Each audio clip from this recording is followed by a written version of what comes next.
दोस्तों नमस्कार। आज हम संस्कृति ज्ञान परीक्षा के तीसरे चैप्टर के बारे में जानेंगे।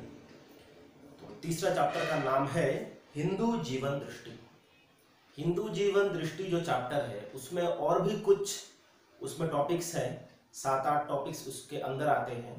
तो हिंदू जीवन दृष्टि का जो पहला टॉपिक है उसके बारे में आज हम आलोचना करेंगे, और जिन जिन विषयों पर हम लोग आलोचना करेंगे वो विषय इस ब्लैक बोर्ड पर आता रहेगा, आप नोट्स कर सकते हैं। तो पहला टॉपिक है ईश्वर भक्ति। ईश्वर भक्ति क्या है?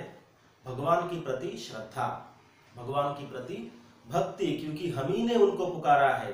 त्वमेव माता च पिता त्वमेव, त्वमेव बंधुश्च सखा त्वमेव, त्वमेव विद्या द्रविणम त्वमेव, त्वमेव सर्वम मम देव देव।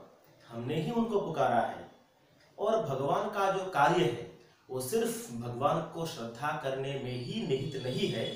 पेड़ पौधों में पानी देना, माता पिता की श्रद्धा करना, और जल के नल को खुला न छोड़ना, उपयोग न होने पर पंखे लाइट्स बंद रखना, वस्तु सबके लिए उपकारी है, सबके लिए उपयोगी है, उसका दुरुपयोग नहीं करना।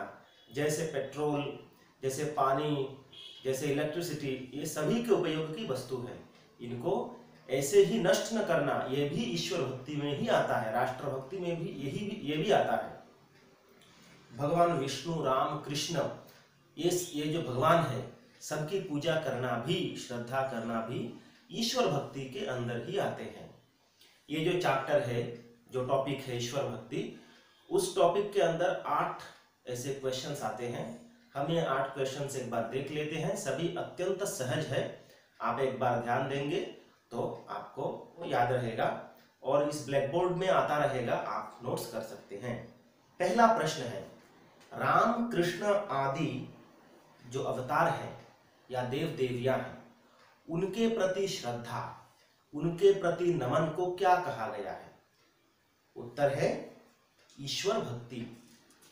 दूसरा प्रश्न है, माता पिता का प्रेम पूर्वक माता पिता को नमन करना, प्रणाम करना, ये क्या है? ये भी ईश्वर भक्ति का ही अंग है।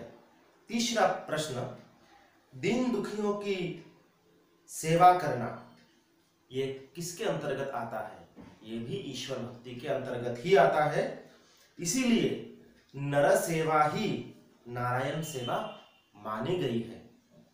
पांचवा प्रश्न, समाज एवं देश हित में कार्य करना भी ईश्वर भक्ति माना गया है। हमने इस श्लोक में अपने किन 4 संबंधों के बारे में जाना है? माता पिता, भाई और मित्र, ये 4 संबंधों के बारे में हमने जाना है, और ये संबंध भगवान के रूप है। 7वां, अपनी विद्या और संपत्ति को किस रूप में देखा है?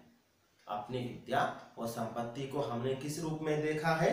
परमात्मा के रूप में। अंतिम प्रश्न, ईश्वर के प्रति हमारे कौन से 3 भाव हैं बने रहने चाहिए?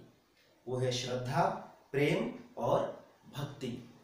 तो इस चैप्टर में बस इतना ही। नेक्स्ट टॉपिक के साथ हम फिर मुलाकात करेंगे। तब तक के लिए नमस्कार।